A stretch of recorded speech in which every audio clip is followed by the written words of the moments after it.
베드로 사도는 앞선 내용에서 그리스도인이 어떻게 행할 것인가에 대해서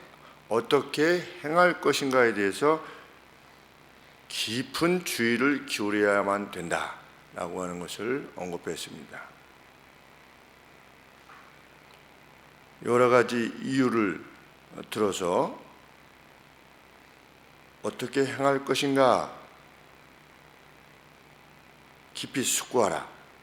그러면서 최종적으로는 피차 뜨겁게 마음으로부터 사랑하라. 이런 결론을 내렸습니다. 그리고 이제 2장에서 베드로는 사랑의 구체적 방법을 설명하고 있는 것입니다.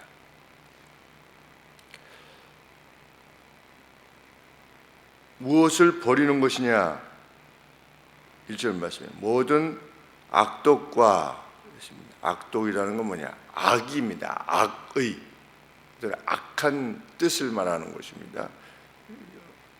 또 다르게 번역하면 앙심을 지니는 것이고, 원한을 지니는 것이고, 상대에 대해서 적의를 지니는 겁니다. 그 사람만 보면 막 이렇게 한번 막 해주고 싶고, 저 사람이 잘못됐으면 좋겠고, 지금 사람들이 그 모든 그 저주를 퍼붓지 않습니까? 한 사람에게 저주를 막 퍼붓고 있는데, 교주한테 지금 모든 저주를 퍼붓고 있는데, 그 교주 역시 하나님께서 보실 때에는 한 영혼인 겁니다. 사실은 사랑하기 매우 어려운 존재입니다. 그런데도 불구하고 우리는 그 누구에 대해서도 적의를 지니면 안 된다는 겁니다. 그 다음에 두 번째가 모든 괴휼과, 이것은 뭐냐면 교활함입니다. 교활함. 앞으로는 이렇게 말하고 뒤로는 꿍꿍이가 있는 그러한 삶의 방식, 이 교활함으로부터, 참 마치 이것이 국민을 위한 것이요 라고 하면서 사실은 자기들을 위한 것이 이렇게 인식되어질 때 얼마나 정말 마음에 슬픕니까? 헌법 개정을 한다고 갑자기 이 소란한 때에 100몇십 명이 되는 국회의원이 갑자기 국민들한테 한 번도 물어보지 않고 갑자기 헌법을 개정하겠다라고 하는 방식을 하는데, 아니 얼마나 지금 힘들어하고 슬퍼하고 있는데 무슨 논의도 없이 갑자기 이렇게 하는 것들을 보면 뭐 여야가 따로 없이, 야 정말 너무하다 이런 생각이 들지 않습니까? 헌법이 뭐 잘못돼서 국민들이 괴로워하는 일이 뭐가 있겠습니까? 세상은 이 지도자라고 하는 것은 잘 뭐 이렇게 너무 개입하지 않아도 되는 겁니다. 그것이 참 리더입니다. 사실은 그 개개의 삶에, 교회도 마찬가지입니다. 목사가 성도들의 개개의 삶에 너무 감나라 배나라 이렇게 하는 거 합당치 않습니다. 그 개개인이 스스로의 결정을 하나님 앞에서 가져서 자유롭게 행복하게, 그러다가 아 이것이 위험하겠다 이런 생각이 들면 그때 나서서 권하고, 또 그 원수가 신천지같이 이렇게 악한 자다 그러면은 그때는 권해야죠. 아니면 어떤 사람이 너무 그 교회 내에 이익을 위해서 그것을 가지고 움직이려 할 때는 그것이 그 개인에게도 힘이 드는 것이고 또 그 공동체 내에도 힘이 드는 것이기 때문에 권하는 것이죠. 이것은 지금 이렇게 하는 것은 성도들로 하여금 힘들고 또 성도 개개인도 이것이 장기적으로 보면 합당치 않은 것입니다. 제가 요 수년간 그제를 비롯해서 한 3번 정도 이렇게 권할 수밖에 없었습니다. 이제 그럴 때는 제가 이제 불편한 말을 듣게 되지요. 당연히 불편한 말을 듣게 되지요. 그래도 어쩔 수 없는 것입니다. 왜? 하나님께서 교회 위에 그렇게 세우셨기 때문에 그렇게 말씀드릴 수밖에 없는 것입니다. 그것이 그를 위한 것이기에, 그 개인을 위한 것이기도 하고. 근데 본인은 모릅니다. 정당한 것이라고 이해하지요. 근데 리더라고 하는 것은 영적인 우리 스튜어드가 있지 않습니까? 집사가 있다가 옆에 있다가 긴 수건 가지고 로마 시대 이렇게 하나 기다리고 있다가 뭐가 필요한가 이렇게 있다가 필요하다고 생각이 들면 가지고 가서 이렇게, 그것이 진짜 리더입니다, 교회에서. 그런데 그 리더가 교활함을 가지고 있다. 얼마나 힘든 것입니까? 어제 이 화분 갖다 놓으신, 이제 그 싣고 오신 73세 되신 어르신이 계셨습니다. 그런데 한 중간쯤 나르실 때 저보고 여기가 교회라고 그러던데요. 1층에서 4층으로 이렇게 막 오르면서 교회라고 그러던데요. 그래서 여기가 교회 맞습니다. 이제 저기 전체가 교회입니다. 아, 그래요? 그러면 누구신가요? 저보고 우리 박 목사님하고 같이 나르고 그냥 어서 오시라고 하면서 나르니까 누구신가요? 제가 여기 교회 목사입니다. 그랬더니, 그리고 이제 옆에 같이 나르시는 지금 사측에 올라간 목사님은 저희 부목사님이십니다. 그랬더니, 아, 그래요? 아니, 목사가 이렇게 생겨야지, 이렇게 얘기하시더라고요. 얼굴에 아기가 하나도 없이 생겼다고. 목사가 이렇게 생겨야지. 그래서 사실 목사가 다 그렇게 생겼습니다. 그러면서 바로 뭐라고 말씀하시냐면, 이게 신천지 그 이만희처럼 생기면 되겠습니까? 이렇게 얘기를 하시는 거예요. 그래서 대부분 목사들은 그렇게 생겼습니다. 이렇게.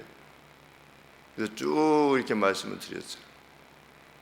그러면서 뭐라고 하냐면, 아니 그 어느 저기든지 종교든지 그렇게 하시면서, 나는 뭐 아무것도 안 믿지만 내 아내는 사찰에 다니지만 불교 믿으시는군요. 그랬더니 그렇지만 종교 지도자가 그래 그냥 다른 사람과 그냥 확 쓸어 모으고 이러면 되겠어, 돈을.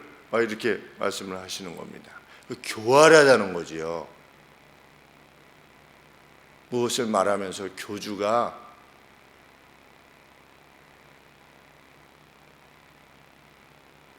그게 참 그리스도인들에게 많이 느껴지면 곤란합니다. 강동의 어떤 교회를 말씀하시고 또 강남의 어떤 교회를 또 말씀하시는 겁니다.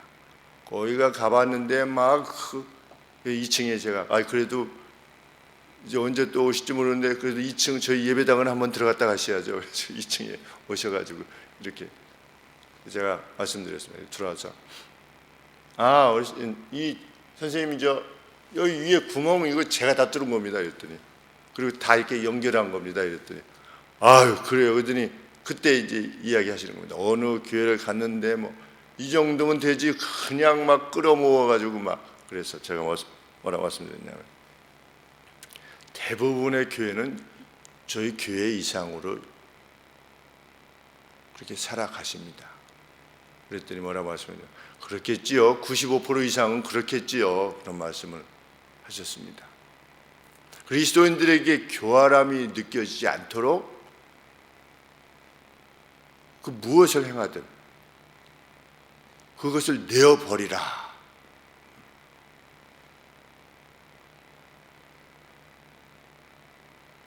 외식 위선입니다. 그 다음에 시기, 모든 비방하는 말, 중상모략, 뒤에서 말하는 겁니다.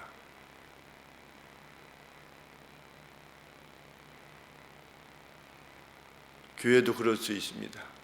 목사님이 변했어.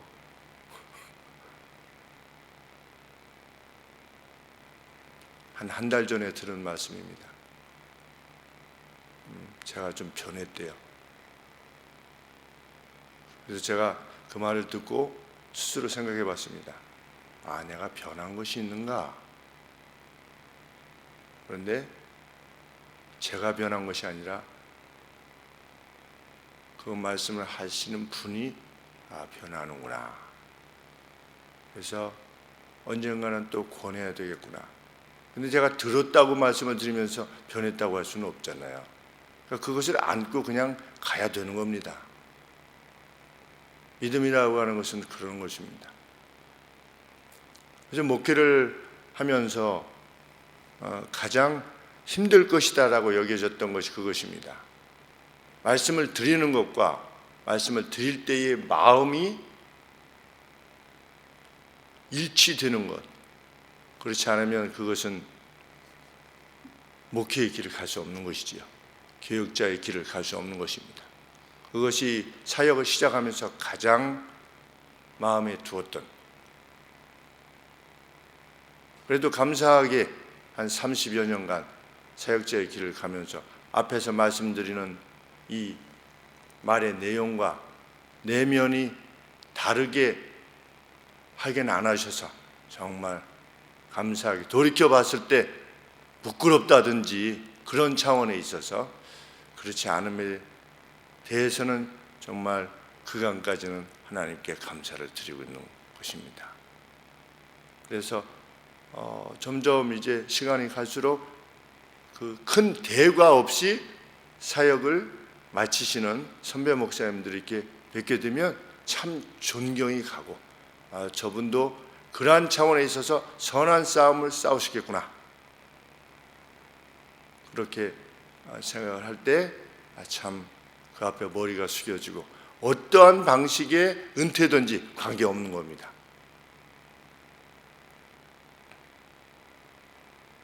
이 모든 것을 한마디로 말하면 무엇이라 말할 수 있겠습니까? 상대방의 유익을 원하지 않는 그 어떤 모든 시도, 나와 관계되어져서 말하는 겁니다. 상대의 어떠함을 높이는, 상대의 잘됨과 상대의 유익을 위해서 하는 것이 아니라 상대의 유익을 원하지 아니하는 겁니다. 관계 없는 겁니다. 상대가 어떻게 되든 관계 없는 것입니다. 상대를 위한 길이 아니면 그것은 사랑하는 것이 결코 아닙니다. 그리고 심지어는 상대를 위한다라고 하는 마음조차도 매우 조심스럽게 행사해야 되는 것이 그리스도인입니다. 우리 이런 거 듣지 않습니까? 야, 내가 너를 위해서 하는 말 아니겠냐?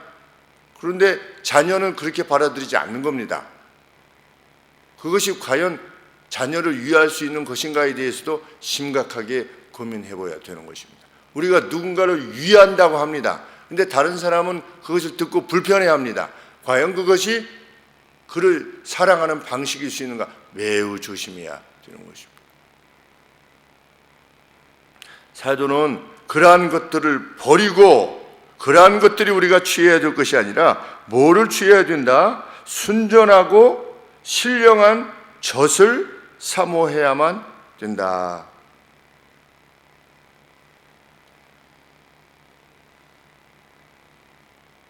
그런데 우리 성경에는 표현이 안 되어 있습니다. 왜 단어가 빠른지 모르겠지만 갓난 아이들 같이, 새로 난 아이들과 같이 순전하고 신령한 말씀의 젖을 사모하라, 이렇게 되어 있습니다. 말씀의 젖을 사모하라. 그래서 구원이라는 면에 있어서 성장하도록 하라. 성장하랍니다. 우리 보고 자라나라. 무엇을 먹음으로? 순결한 말씀, 말씀이라고 하는 젖, 이것을 먹음으로 성장하라. 우리 젖을 먹어야지 성장하지 않겠습니까? 근데 언제 성장하냐? 말씀을 먹어야지 성장한다. 그러면 왜 순결하다고 표현했느냐? 왜 피오하다라고 말을 했느냐? 신령한이라고 하는 표현은 없습니다. 원조기에는. 근데 우리가 번역을 좀 그렇게 했습니다. 갓난 아이들과 같이 말씀이라고 하는 순결한 젖을 삼아라 이렇게 되어 있습니다. 근데 왜 피어 밀크라고 하는 표현을 썼는가? 왜 순결한 젖이라고 밀크라고 표현을 썼는가? 무관심이 죄라고 하는 것을 말씀을 통하지 않고서는 우리가 어떻게 받아들일 수 있겠습니까? 세상 사람들한테 무관심도 죄야 이렇게 말할 때 그렇지 죄지 이렇게 말할 사람이 얼마나 있겠습니까? 사역 초기에 부목사로 있을 때 돈을 많이 빌려줬는데 여러 번 빌려줬는데 참 어렵게 해서 돈을 빌려줬는데 자기네는 펑펑 쓰고 돈은 안 갚고 이러한 시누이를 미워하는 것도 죄입니까? 그래서 제가 그것도 죄입니다. 그분이 원래 불교 믿으시다가 저희 교회 2주 나오셔서 새신자반 성경 공부하시다가 이 새생활 새생명이라고 하는 성경 공부 교재 내에 그 내용이 있는 겁니다. 죄를 멀리하고 이랬을 때 죄라고 하는 것은 이런 것입니다. 쭉 설명을 했습니다. 성경을 가지고. 그랬더니 그 다음 주에 오셔서 질문을 던지는 겁니다. 이것도 죄입니까? 그래서 그것도 죄입니다. 근데 그 다음 주 2주 뒤에 오시더니 제가 신우를 미워하지 않기로 했습니다. 이런 말씀을 들었을 때 말씀이라고 하는 퓨어 밀크입니다. 하나도 섞이지 않는 그 진짜 밀크, 먹으면 자라날 수밖에 없는 그런 진짜 밀크가 뭐냐? 이 성경 말씀이라는 겁니다. 성경 말씀을 통해서 듣고 성장을 하는 것입니다. 무엇에 있어서? 구원에 있어서. 내가 열심히 노력해서 내가 먹고 사는데 왜 당신들이 말이 많어? 내가 뭐 돈을 어떻게 쓰든 내가 벌어서 쓰는데 왜 당신이 말이 많아? 성경에 뭐라고 되어 있습니까? 수확할 때 어떻게 해라? 모퉁이를 남겨둬라 이렇게 하시지 않았습니까? 근데 이런 말씀이 없으면 내가 내 돈 마음대로 쓰는데 왜 당신들이 감나라 뱃나라 그래? 라고 하게 됩니다. 그러나 말씀을 먹으면 이것이 우리 게 아니구나. 사실은 잠시 맡겨진 거구나. 하나님이 허락하시는 거구나. 이것을 깨닫게 됩니다. 그 사람이 변하는 것입니다. 그 변함을 뭐라고 그러냐? 성장이라고 말하는 겁니다. 너희로 구원에 있어서 구원에 이르도록이 아니라 구원에 있어서 이미 구원 받은 겁니다. 그런데 그 구원이라고 하는 차원에 있어서 성장하는 것입니다. 그러니까 우리는 성장할 여지가 늘 있다는 것을 알게 됩니다. 눈을 열어서 자꾸만 보게 되는 겁니다. 그리스도의 빛됨으로 점점 가까이 가게 될 때 우리 안에 우리 그 얼굴에 어두움이 이렇게 밝혀지게 되는 겁니다. 이거 참 수치스러운 일이었구나. 이거 아니었구나. 그래서 닦으면서 점점 더 주 앞에 나아가는 것이 그리스도인의 삶의 내용이다 이런 것입니다. 그래서 바울이 유명하게 뭐라고 말씀하셨습니까? 내가 이미 얻었다 함도 아니요. 바울이 구원에 대해서 확신이 없었습니까? 분명한 확신이 있었죠. 그럼에도 불구하고 구원에 있어서 내가 이미 얻었다고 내가 구원은 다른 당사이고 이렇게 하지 않았다는 겁니다. 온전히 이루었다 함도 아니라 오직 내가 그리스도 예수께 잡힌 바 된 그것을 잡으려고 쫓아가느라 막 추구하는 겁니다. 예수님이 나를 붙잡고 지금 천국으로 가시고 계시는데 나도 붙잡으려고 그냥 그렇게 애를 쓰는 것입니다. 이것이 그리스도인의 일생의 삶의 방식이다. 이 권함에 있어서 이러한 권함에 있어서 성장하시오라고 했는데 예외적인 사람이 있을 수 있는가? 목사님 저는 그냥 놔두세요. 저는 제가 알아서 할 테니까 다른 사람 돌보세요 라고 할 수 있는 사람이 과연 있는가? 무엇이라고 말씀하시는 것입니까? 너희가 주의 인자하심을 만일 맛보았다면 그래야라. 예외가 있을 수 없다는 것입니다. 주님의 인자하심을 맛본 사람이냐? 그러면 더욱 그리하라. 너가 정말 무슨 개혁을 좋아하고 무슨 하나님 앞에 더 가까이 가고 교회가 이러이런 점이 뭔가 좀 불편합니다. 교회가 이러한 점이 좀 성장해야 됩니다. 교회가 좀 왜 이 모양입니까? 라고 하는 것이 아니고 어떻게 하라? 네가 말씀 안에서 젖을 먹고 말씀이란 젖을 먹고 성장해라. 정말 하나님의 은혜를 맛보았다면 그리 행하라. 믿는 이 권함을 받는 대상이 모든 믿는 사람이라는 것입니다. 은혜. 근데 실제로 참 은혜를 받은 사람일수록 더 이러한 권함에 아멘 하게 되죠. 그렇죠. 이렇게 하게 되죠. 정말 오늘을 삶에 있어서 참 피차 뜨겁게 사랑하기 위한 노력, 그 누구에 대한 적이 교활함 이런 것들을 다 내어버리고 정말 신령한 우리 이런 말씀처럼 신령한 젖을 사모해서 날마다 성장 있게 되기를 소원합니다. 기도하겠습니다.